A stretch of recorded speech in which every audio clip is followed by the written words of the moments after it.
Coming up, a major dam removal project could bring salmon back to southern Oregon. And a new report uncovers how money is being mismanaged in prisons. Plus, what is causing FAFSA processing delays? Join us for those interviews plus headlines on the ICT Newscast. This program is made possible by the Corporation for Public Broadcasting, a private corporation funded by the American people.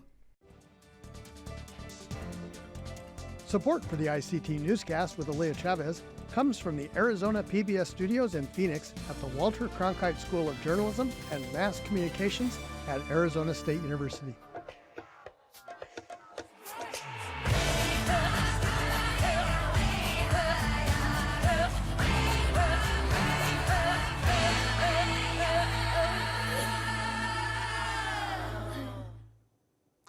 Thank you for joining us. I'm Mark Trahant. Alaska Senator Lisa Murkowski has introduced legislation that will improve federal programs and services for Native American and Native Hawaiian elders. The Native Elder Act prioritizes support services and in-home modifications that will allow Native American elders to age in place and in their communities. Nationwide, Native elders already face substantially worse health outcomes at disproportionately higher rates than other seniors. According to Murkowski in a press release, bridging that divide is done by ensuring our elders have the support they need to age at their home in their local communities. In Oklahoma, a new medical school has become the country's first tribally affiliated institution. Oklahoma State University's College of Osteopathic Medicine, located on the Cherokee Nation, trains modern indigenous healers to treat patients in a holistic manner, combining traditional healing practices with modern medicine. The institution was created in partnership with the Cherokee Nation and the university in an effort to serve Native communities with traditional medicine and staff underserved rural medical facilities. The school will celebrate its first class of graduates this May. A Native-owned community development bank received a Government Impact Deal of the Year award from the Native American Finance Officers Association. Native American Bank was honored for providing funding to build a $45 million facility for the Lakuta Ray Community Health Center in Hayward, Wisconsin. The bank collaborated with other Native American financial institutions in the hopes to help the tribe meet its healthcare needs, as the current center was unable to do so because of limited resources. Native American Bank leadership expressed humility in being recognized for this project. 1 in 8 Native American children face food insecurity, uncertain access to healthy and affordable food to meet their nourishment needs. On the Fort Belknap Reservation in Montana, healthy food became hard to access during COVID-19. Nonprofit organizer Tesha Hawley started the Day Eagle Hope Project to feed her people. She created a food pantry out of a shipping container and now works with schools to send students home with meals for the weekend. Like, no family should be going hungry. No child should be going hungry ever, anywhere. And it's irregardless of race, socioeconomics, anything.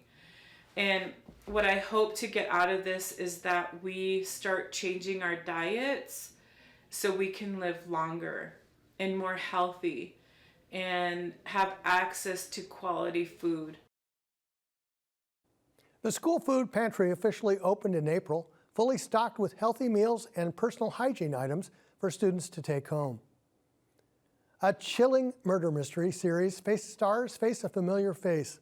Under the Bridge is about a group of teens who fantasize about crime until one night it becomes all too real as a 14-year-old girl goes missing after a party and is found dead. Lily Gladstone plays a cop who follows twists and turns in trying to bring justice to the young girl as she battles with conflicts of her own. Her character's Indigenous background highlights a period in Canada where federal policies were passed to facilitate adoptions that took Indigenous children away from their families. Under the Bridge is based off the book by Rebecca Godfrey and is now available to stream on Hulu. And speaking of the Academy Award nominee and Golden Globe winner, Lily Gladstone, she returned to her alma mater this weekend, inspiring the University of Montana's class of 2024 as she received an honorary doctorate. Gladstone, who graduated from the university in 2008, shared her unique journey from Montana to Hollywood. She spoke to a packed field house about the importance of following one's heart and staying true to one's roots, even in the face of uncertainty and opportunity. Lead with your heart. Lead with joy. Lead with compassion. You may be very skilled in whatever field it is that you've just picked up. You can tuck that in your belt, but that's a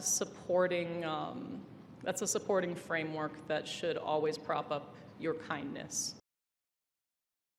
Gladstone emphasized that there is no magic formula to success, but encouraged all to follow their hearts.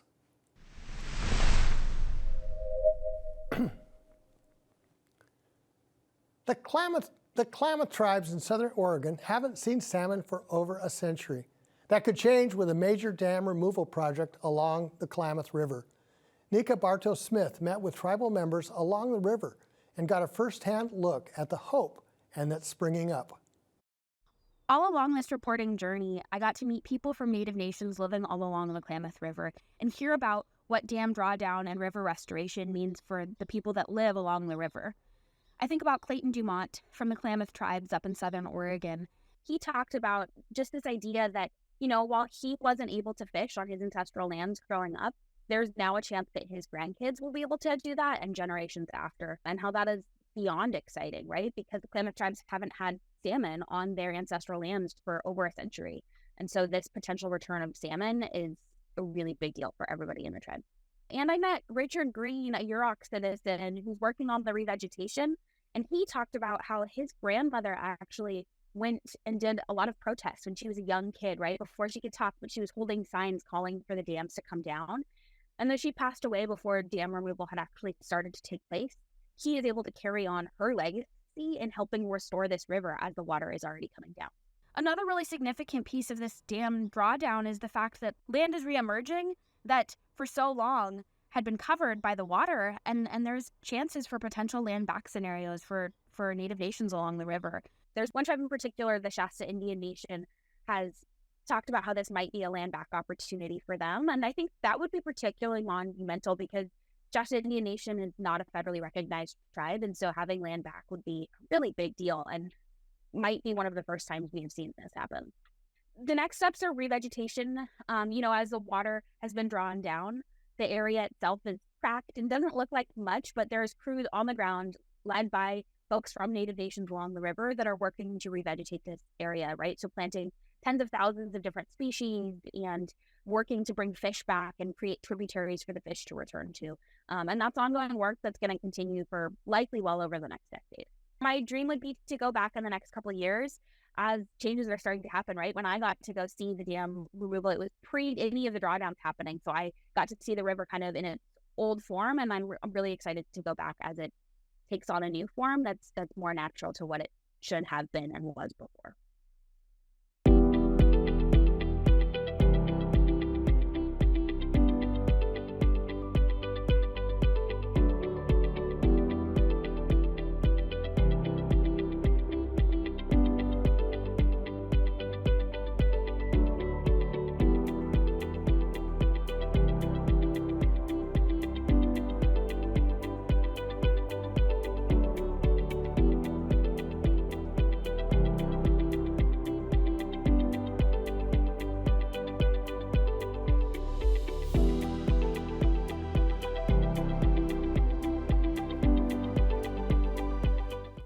A new report from Prison Policy Initiative uncovers how money that is supposed to be used for non-essential costs of the incarcerated population is actually subsidizing essential facility operations.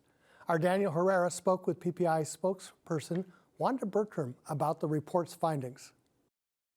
Meant to cover non-essential costs of incarcerated people, inmate welfare funds are rarely used for that. I asked Wanda Bertram about a new report that shines light on this. Well, a lot of people are aware that prisons and jails and other correctional facilities will charge people to make phone calls and buy things from the commissary, like reading glasses and shoes and that sort of thing. And you might also be aware that there are private companies like Securus and the Keefe Group that profit from these transactions, right? People buy things at the commissary or they buy phone calls, companies profit. But what people are a little bit less aware of is that a lot of the money that these companies make actually gets kicked back to the facilities in the form of commissions. And these commissions, the desire behind doing this report was to find out what happens to those commission payments, what happens to incarcerated people and their families' money. Because it turns out that it largely gets moved into these accounts called inmate welfare funds. And so we looked at what inmate welfare funds actually do, how they accrue, how they're spent, and then how much they're overseen. Because it turns out that these represent, I mean, this represents hundreds of millions of dollars that's kicked back to, to prisons and jails every single year. And unlike the general appropriations budgets that these facilities use, um, inmate welfare funds are not very transparent and they're very rarely accountable. So, what did the report find? We limited the scope of our report to prisons. And what we found is that in prisons, at least, the most common uses of welfare fund money are on things like clothing for incarcerated people, um, work programs for incarcerated people, uh, sometimes repairs to infrastructure, or even new prison construction. In other words, they're using this money for things that the prison or jail itself should be paying for. Um, you really have to ask yourself, I mean, yes, these might seem like these are certainly things that um, can increase the welfare of incarcerated people. But on the other hand, do we really want the families of people in prison who are overwhelmingly low income, right, working class people, largely people of color? Do we want the burdens of incarceration to be falling squarely on this population? It's fundamentally quite unfair because we have this system of mass incarceration that hits poor people the hardest twice over, right? First in the way that the justice system falls harder on poor people, and then second by charging them and their families basically a tax to pay for the costs of their own incarceration. So, how do prisons get to do this in the first place? Something else that we looked at is what the statutes are that have authorized welfare funds to exist, and then how much oversight they get, right? And what we found is that there are many states. Well, we identified 17 in the report with particular kinds of wiggle words like limited to, but not exclusive, right? Or primarily used for things like that, right? So excuse me, we found in these funds that people are, the jails and prisons basically have free reign to use them however they want, and that's something that in prisons, I think, we have not yet uncovered uses of the money that fall, way outside the law. I think arguably most of the uses of the money could be said to be benefiting incarcerated people. But in local jails, you see many uses of the money that are not quite so um, lawful, right? So, there is examples like Pinal County, Arizona, where a reporter found that the sheriff had taken $200,000 from the inmate welfare fund and was spending it on guns and ammunition for law enforcement.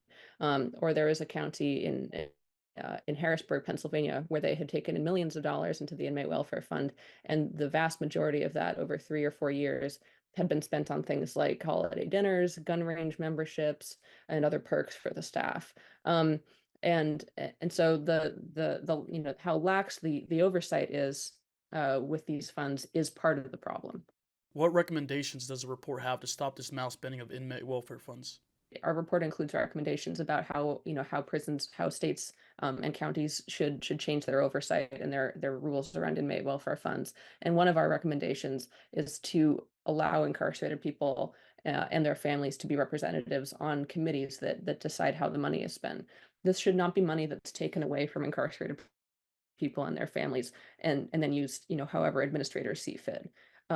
There are examples that reporters have uncovered of families going, well, I understand that this money is going towards maybe a treatment program or things that I want my loved one inside prison or jail to have, but I don't get any say in that. And meanwhile, I'm forking over hundreds of dollars a month to support my loved one, to make phone calls and to buy essential goods from the commissary. Um, So we recommend that, and then we also recommend that states and counties cover all essential needs for incarcerated people out of their general budgets without relying on this extremely low income population disproportionately. We do recommend also increased transparency and oversight at the state level and at the county level. We would like legislatures, and we'd also like auditors and controllers to take a greater hand in looking at these funds. And in addition, because this is tied into this to the issue of prisons and jails contracting with companies to provide services, often at a greatly marked up price, we also argue that these facilities should be curbing the cost of services like commissary goods and phone calls. Many prisons, when it comes to phone calls, have already done this. Most state prisons, calls are only a few cents per minute. In a growing number of prison systems, calls are actually free. They're paid for by the state.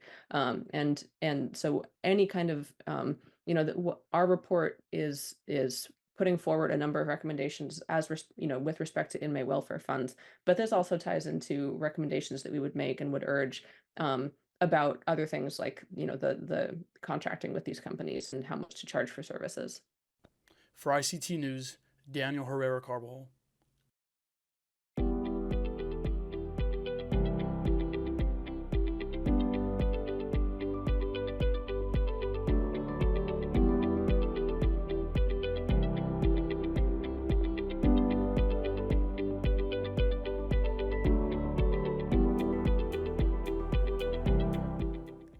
Keith Sokola is an Anishinaabe musician who makes rock, folk, and country music. I sat down with Keith recently to ask about his career and what music means to him. I remember wanting to be a songwriter and a musician for a while before, but I loved sports too, so sports was always big up there too. Well, I think, first of all, you got to draw attention to it, and that is one way. And the early songwriters would write protest music was a very popular way. And I think the categories of that are there now. You see much of the newer music categories, rap and things, and they're a kind of protest music, like saying what it is. And I think people react to things like that. You write songs, you bring awareness out. But I think like people coming together and singing, and sharing stuff. The Lakota people, and there's prophecies of giants, in North America, there are 3 giants, and they were bad giants, and they took down one of the giants and they cut the stomach open of the beast, and they could see corporate tribes inside the stomach, people inside the stomach, and all these things. And they talk about, how did this corporate giant eat all these things, and what scares it? And they say when people sing together scares it. When people play the flute scares it. It scares it because of the power of the people.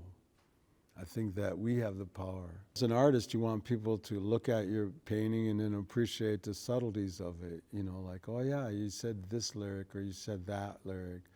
And then sometimes just to, when you're playing in public, to see people moving and dancing is a lot of fun. One of the bigger lyrics is like that.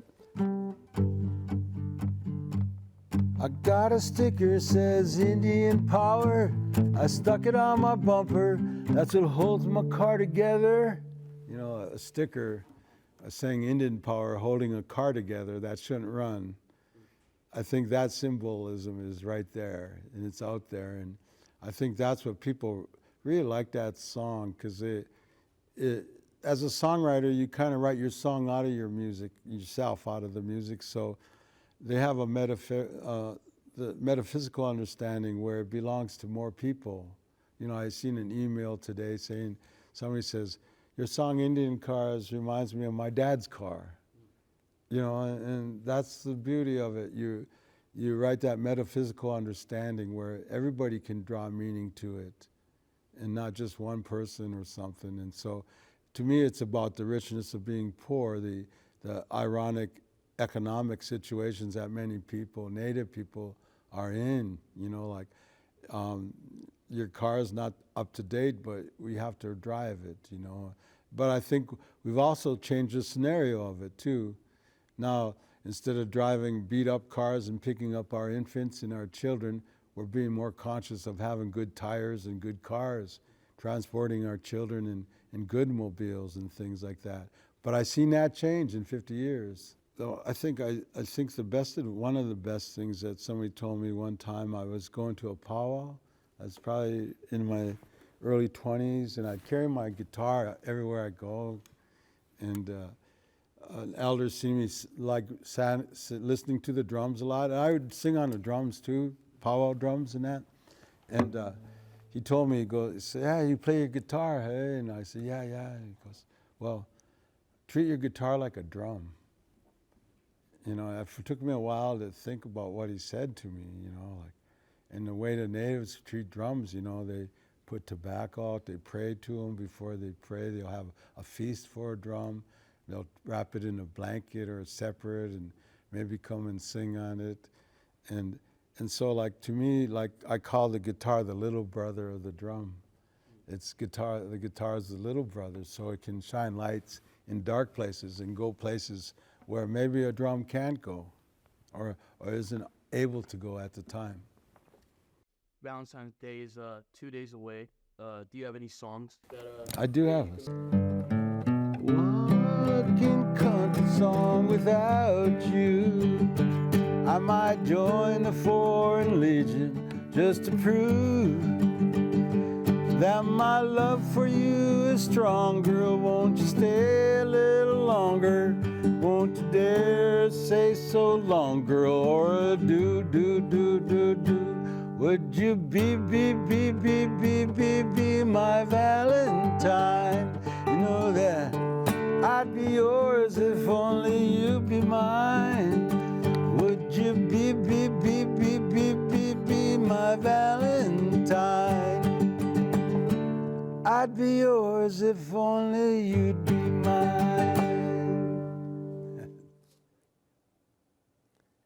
Languages are among our most valued resources. Ensuring that they are preserved and taught is important to Indigenous communities and here at ICT. Today we're continuing our Language Break segment, which features native speakers from across Turtle Island, sharing their beautiful words and bold phrases. This week we bring you the Hawaiian language from Kuma Kauai Peralto and music from Kalane Pia'a.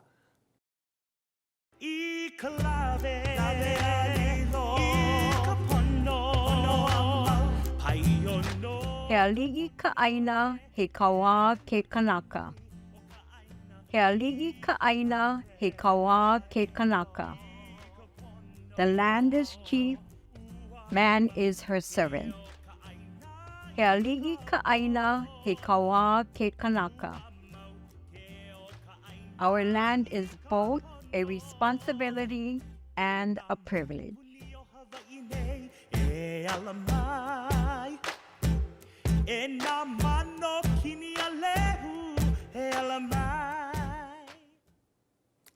Many Indigenous college students count on federal aid to help pay for their education. In the United States, around 80% of Native American undergraduates received tuition grants and loans last year. This year, there's a change in the federal application, meaning delays processing student financial aid. And even in the midst of graduation celebrations, many students are still experiencing ongoing issues. Lily Meskers reports the delays caused anxiety for students who are planning for next year. This year, the free application for federal student aid, better known as FAFSA, experienced delays that left many Indigenous students in a state of uncertainty.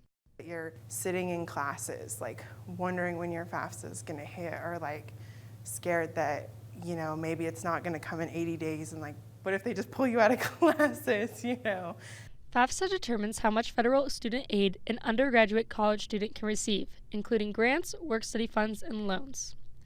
This year, the U.S. Department of Education said that FAFSA results wouldn't be distributed to universities until more than a month later than anticipated.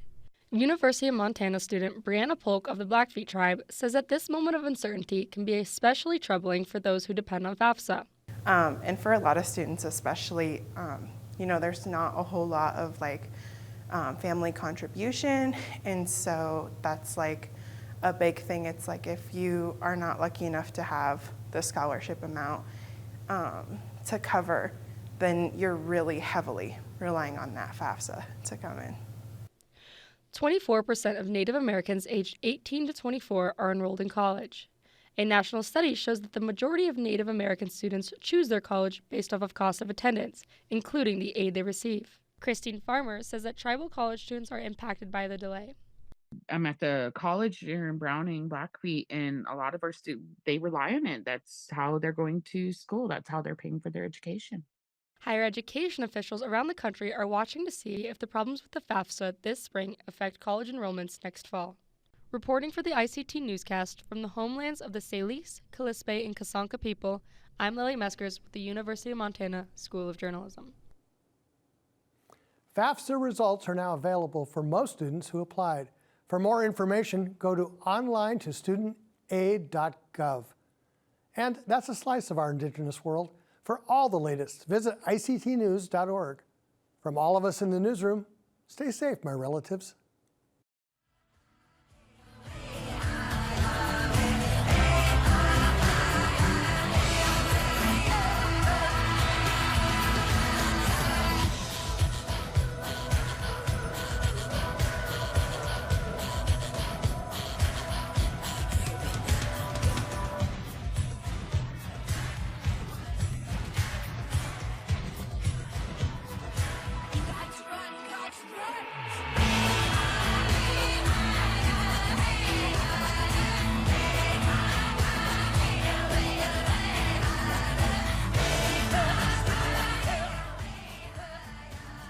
Corporation for Public Broadcasting, a private corporation funded by the American people.